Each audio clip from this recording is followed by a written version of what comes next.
Actually मैं भी ये पूछना चाहूँगा कि मैं कितना मिनिमम से मिनिमम इन्वेस्टमेंट करूँ? मतलब वो कंपैरिजन जो होता है अलग-अलग कंपनीज़ के इंश्योरेंस पे, वो प्रीमियम के आधार पे होता है। कम प्रीमियम कहाँ की पड़ रही है, फिर वो क्वालिटी नहीं देखेंगे, वो ब्रांड नहीं देखेंगे, वो फीचर नहीं देखेंगे, बस ये देखेंगे कि कहाँ हम 1000 2000 रुपए बचा सकते हैं, इवन 500 रुपए बचा सकते हैं, या फॉर दैट मैटर कोई भी एक्स अमाउंट हम लोग बचा सकते हैं। तो जब भी मुझसे कोई ऐसा पूछता है क्वेश्चन कि मिनिमम कितना कर सकते हैं, तो मैं उसका आंसर वही करती हूँ कि अगर इन्वेस्टमेंट पर्सपेक्टिव में हम बात करें, तो आपको मिनिमम कॉर्पस कितना बनाना है।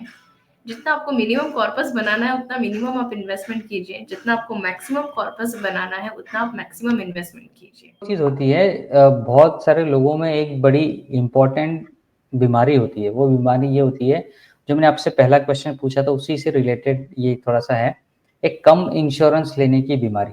तो ये जो लोग एक ले सकते हैं या अपने लिए उतना एडिक्वेट कवर कर सकते हैं, एलिजिबल भी हैं उसके लिए, फिर भी वो उन उतने कवर पे नहीं जाते हैं, एक कम कवर ही लेके रखते हैं। तो ये चीज़ से या इस तरह का कोई एक्सपीरियंस आपको मिला है कभी?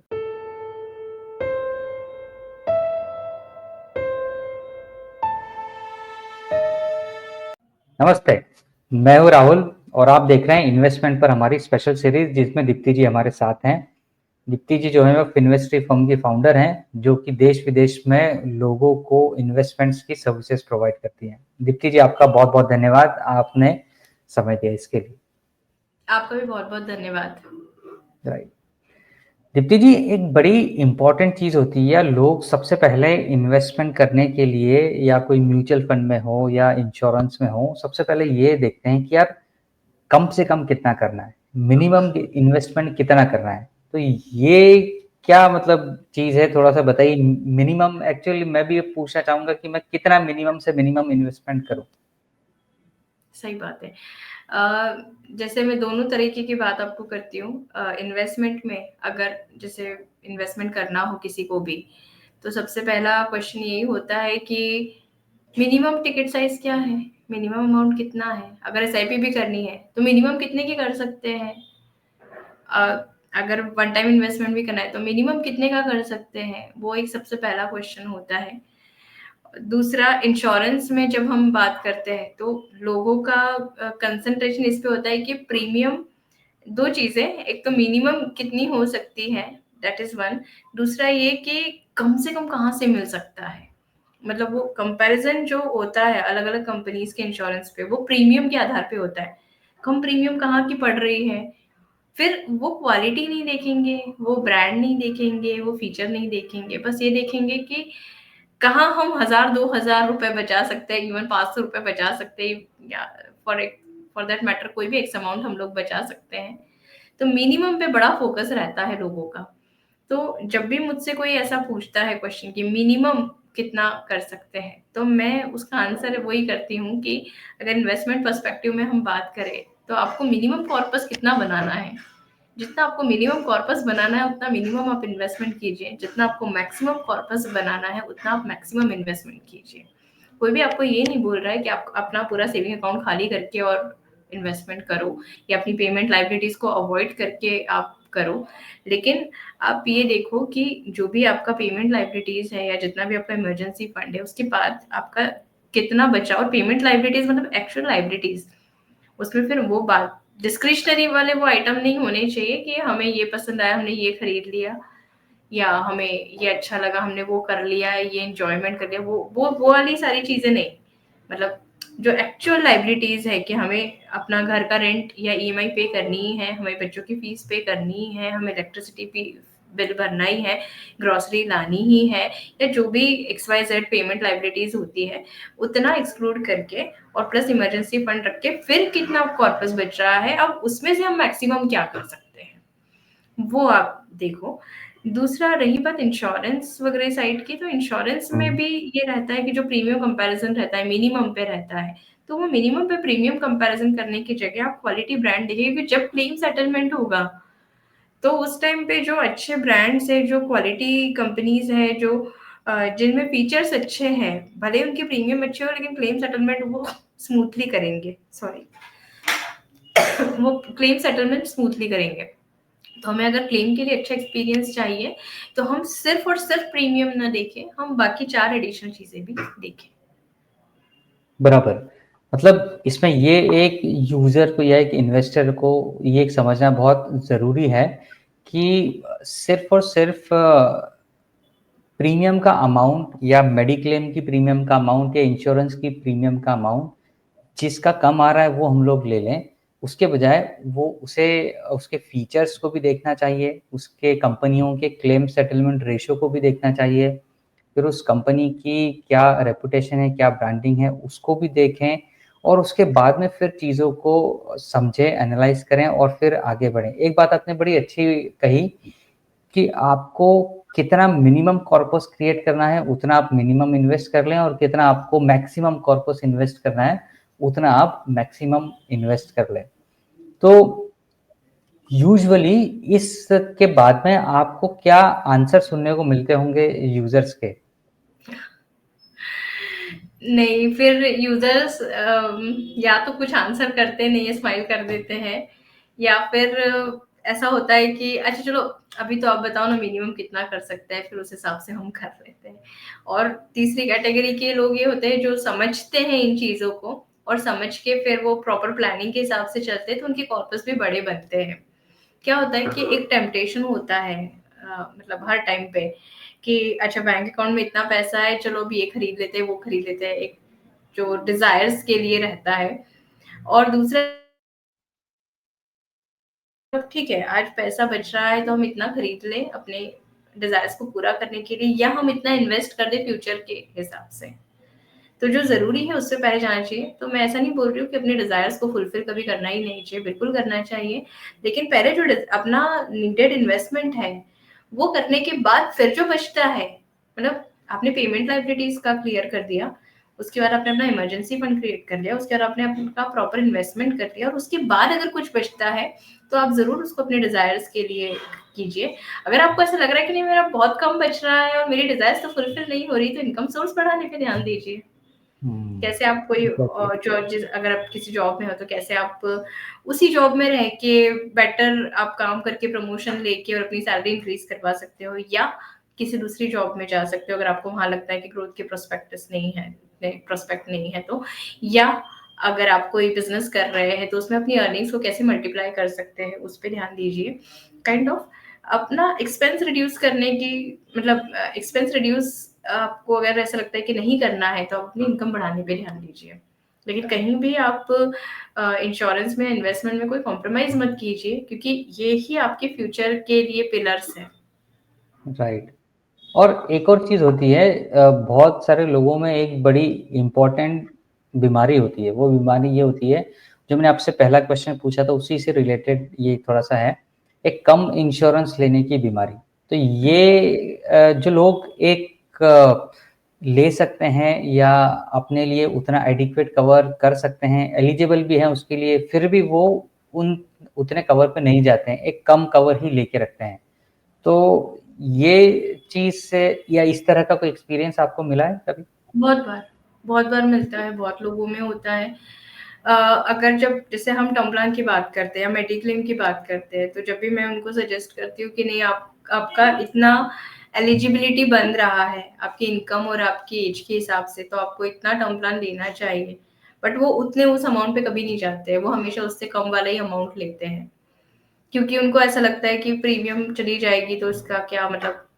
वो अनसर्टेनिटीज को, मतलब देखो कोई भी ये सोच ही नहीं पाता है कि मतलब अनसर्ट, मतलब ऐसे एकदम से कभी अनफॉर्चुनेटली कोई डेथ हो गई, तो कोई अनफॉर्चुनेट इंसिडेंट हो गया, तो उसकी कल्पना ही लोग नहीं करना चाहते हैं। जैसे अगर अपन इन्वेस्टमेंट करते हैं तो लोगों को क्या लगता है कि मार्केट तो हमेशा अप जाएगा, वो डाउन जा सकता है, या हाँ ठीक है जा सकता है, लेकिन जाएगा ही, ये लोग सोच ही नहीं पाते हैं। हमारा राइट। इन्वेस्टमेंट तो बढ़ ही जाएगा, मार्केट तो बढ़ ही जाएगा। दिस इज लाइक वैसे ही होता है, अरे लाइफ अभी तो बहुत जीना है, हमें कुछ नहीं होगा, हम तो फिट है, हमारे साथ तो भगवान कुछ नहीं गलत करेगा, हमने तो बहुत अच्छे काम किए हैं, टाइप ऑफ जो भी फिलोसॉफीज रहती है वो बताते हैं हमको। बट मतलब इंश्योरेंस क्या है? इंश्योरेंस वही तो है कि जो चीज़ें अनफॉर्सीन है, जो आपको नहीं पता है, जिसके लिए आप प्रिपेयर्ड नहीं हो, उसके अगेंस्ट ही तो आप इंश्योरेंस ले रहे हो। तो फिर आप एडिक्वेट इंश्योरेंस लो, कम मत लो। जितनी राइट। आपका एलिजिबिलिटी मिले। अब आप ये सोचो, हर कोई 8-10 करोड़ का टर्म प्लान नहीं ले सकता। जिसकी एलिजिबिलिटी बनेगी ना, वो ही ले सकता है। लेकिन लोग राइट। फिर भी नहीं समझते हैं। और प्रॉब्लम कहाँ आती है, वो भी मैं आपको बताती हूँ। सपोज करो कोई इंसान है जिसकी इनकम है 35 लाख रुपीज पर एनम। अब उसकी फैमिली का ऑब्वियसली वो लाइफस्टाइल उसी हिसाब का रहेगा। वो उसी हिसाब के खर्चे करेंगे, उसी हिसाब के इन्वेस्टमेंट करेंगे, उसी हिसाब से वो जिएंगे। अब अचानक सोचो उस फैमिली मेंबर का कुछ अनफॉर्चुनेट इवेंट की वजह से डेथ हो गई। अब वो 35 लाख बिकम जीरो। अब हम्म। अगर आपका टर्म प्लान है सिर्फ 1 करोड़ का, तो आप सोचो कि आप अपना 1 करोड़ से आप जो भी एफडी करोगे, सपोज एक, अगर अपन बहुत सेफ इन्वेस्टमेंट की बात करें तो सॉरी, तो आपने एफडी भी की, आपको 7-8% जो भी आपका इंटरेस्ट मिला उससे, तो 1 करोड़ पे आप कितना इंटरेस्ट आप ईयरली जनरेट कर रहे हो? 8 लाख, 7 लाख, 8 लाख रुपए के आसपास का, है ना? और आप सोचो वर्सेस आप कितना कमा रहे थे? 35 लाख। तो 35 लाख वर्सेस 8 लाख, कहाँ थे और कहाँ आप आ गए? एग्जैक्टली। तो आप ये सोचो आपकी फैमिली कैसे उस चीज को कॉप अप करेगी। आज आपका अगर सैलरी 35 लाख रुपए है, तो ऑब्वियसली आपके बच्चे भी कम से कम 4-5 लाख रुपए की फीस वाले स्कूल में जाते होंगे। आप हर मतलब हर सैटरडे संडे नहीं, पर एटलीस्ट मंथ के 2 सैटरडे संडे आप बाहर जाते होंगे। अच्छा, फिर रेस्टोरेंट्स भी ऐसे नहीं कि आप सिंपल रेस्टोरेंट में चले गए। आप अपनी अ, जो भी आपका नेटवर्थ है उस हिसाब से आप उस लेवल के रेस्टोरेंट्स में जाते होंगे। आप उस लेवल की शॉपिंग करते होंगे। आप अपनी फैमिली मेंबर्स को या रिलेशनशिप में आप उस हिसाब का व्यवहार मेंटेन करते होंगे। शादी ब्याह में उस हिसाब के गिफ्ट देते होंगे। उसके बाद आपके मदर फादर अगर आपके ऊपर डिपेंडेंट है तो उनका वो सारा खर्चा। वाइफ अगर वर्किंग है तो ठीक है, नहीं है तो उनका खर्चा। और बच्चों का तो जो आगे आने वाला भविष्य है ही, मतलब कितनी सारी चीजें हैं जो आपके नहीं रहने से कितनी ज्यादा डिस्टर्ब हो सकती है। ये हम्म। चीज सोचना बहुत जरूरी है। और आपकी जो लेवल की इनकम है, वो लेवल की इनकम के लिए अगर आपने प्लानिंग नहीं की, प्लान भी आपने नहीं बनाया, तो आपकी फैमिली कितना सफर करेगी। और सबसे ज्यादा जो सफर करेगा वो आपके बच्चे। आप सोचो कि अगर किसी के बच्चे ऐसी मतलब बड़ी अच्छी स्कूल में है, जहाँ पे 4-5 लाख रुपए फीस है, 3 लाख रुपए भी फीस है, और कल को अगर अनफॉर्चुनेटली किसी का अगर वो डेथ हो जाता है, और अब वाइफ भी वर्किंग नहीं है, या है पर उतना उस लेवल की वर्किंग नहीं है, वो नहीं अफोर्ड कर सकती 3 लाख रुपए की फीस, वो नहीं अफोर्ड कर सकती है 4-5 लाख रुपए की फीस। अब वो बच्चों को निकाल के एकदम आप फिर सिंपल स्कूल में डाल दो, क्या परिणाम होगा बच्चों पे?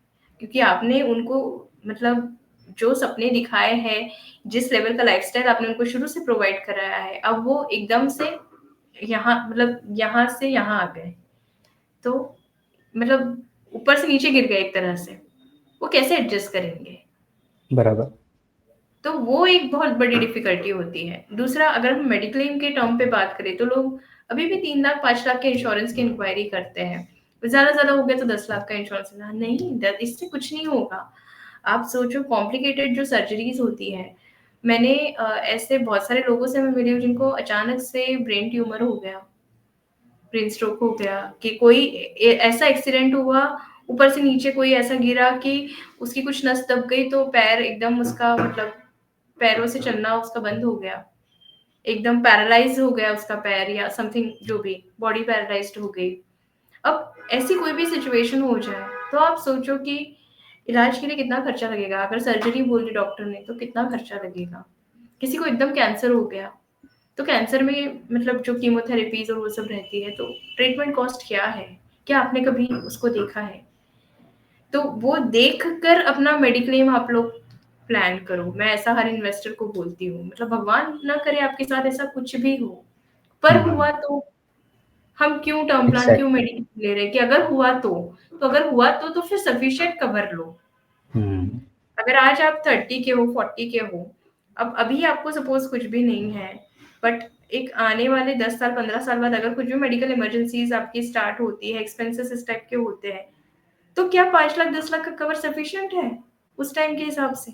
नहीं होगा ना। तो आपको कम से कम अपना प्रिपरेशन करना पड़ेगा ऐसे मेडिकल इंश्योरेंस के साथ जो कम से कम आपको 50 लाख 75 लाख 1 करोड़ का कवर दे। और टाइम के साथ आपको अपना टर्म प्लान और अपना मेडिक्लेम और अपने इन्वेस्टमेंट्स सभी को आपको अपग्रेड करना बहुत जरूरी है। आपने जहां से शुरू किया था वहीं से एग्जैक्टली वहीं पे आप एग्जैक्टली नहीं रह सकते हो। अगर आपकी इनकम बढ़ रही है तो आपको अपना इन्वेस्टमेंट भी बढ़ाना है, अगर आपकी इनकम बढ़ रही है तो आपको अपना इंश्योरेंस भी बढ़ाना है, आपको टर्म प्लान का कवरेज भी बढ़ाना है और आपको मेडिक्लेम का कवरेज भी बढ़ाना है। ये नहीं कि आपने 1 करोड़ का टर्म प्लान ले लिया, हो गई कहानी खत्म। नहीं, अगर आपकी इनकम बढ़ रही है तो आपकी रिस्पॉन्सिबिलिटीज भी बढ़ रही है। तो आपको आपका टर्म प्लान भी बढ़ाना पड़ेगा, मेडिक्लेम भी बढ़ाना पड़ेगा और बढ़ाना ही होगा। नहीं बढ़ाया तो फिर सफर आप ही करोगे, आपकी फैमिली ही करेगी। Right, absolutely. बड़ी आपने इम्पोर्टेंट और आंखें खोल देने वाली डिटेल और इन्फॉर्मेशन शेयर करी कि वाकई में लोगों को अपने इनकम सोर्स के हिसाब से या एडिक्वेट इंश्योरेंस या एडिक्वेट इन्वेस्टमेंट कितना ज़्यादा ज़रूरी। तो यहाँ पर लोग कभी भी अब मिनिमम की बात ना करें, यहाँ पर वो ये पूछें कि मैक्सिमम कितना कर सकते हैं। तो जी दीप्ति जी, आज आपके समय के लिए बहुत बहुत धन्यवाद और बड़ी इंपॉर्टेंट डिटेल आपने शेयर करी, उसके लिए भी आपका बहुत बहुत धन्यवाद। आगे इसी सीरीज में और भी फर्दर टॉपिक के ऊपर आपसे जुड़ेंगे और बात करेंगे।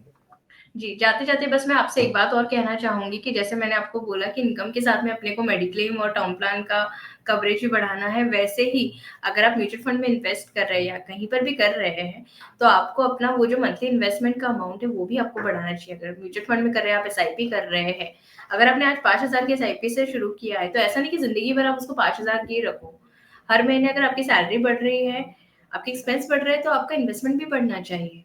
तो इस बात पे भी आपको ध्यान देना चाहिए कि एवरी ईयर जब भी आपका सैलरी बढ़ता है तो उस प्रोपोर्शन में आप अपना एसआईपी भी बढ़ाओ, या अगर आप जो भी कोई दूसरे सोर्स ऑफ इसमें एवेन्यू में इन्वेस्ट करते हो तो उस एवेन्यू के हिसाब से जो भी टिकट साइज होंगे उनको आप बढ़ाओ, सो दैट आप इन्फ्लेशन को बीट कर सको, आप अपना कॉर्पस अच्छा बना सको। तो वो भी एक बहुत जरूरी चीज है जो लोग भूल जाते हैं। एक जो पर्टिकुलर अमाउंट की एसआईपी कर ली वो कर ली, उसके बाद फिर वो उसको बढ़ाना ही भूल जाते हैं। तो वो एक बराबर चीज बहुत जरूरी है। बराबर।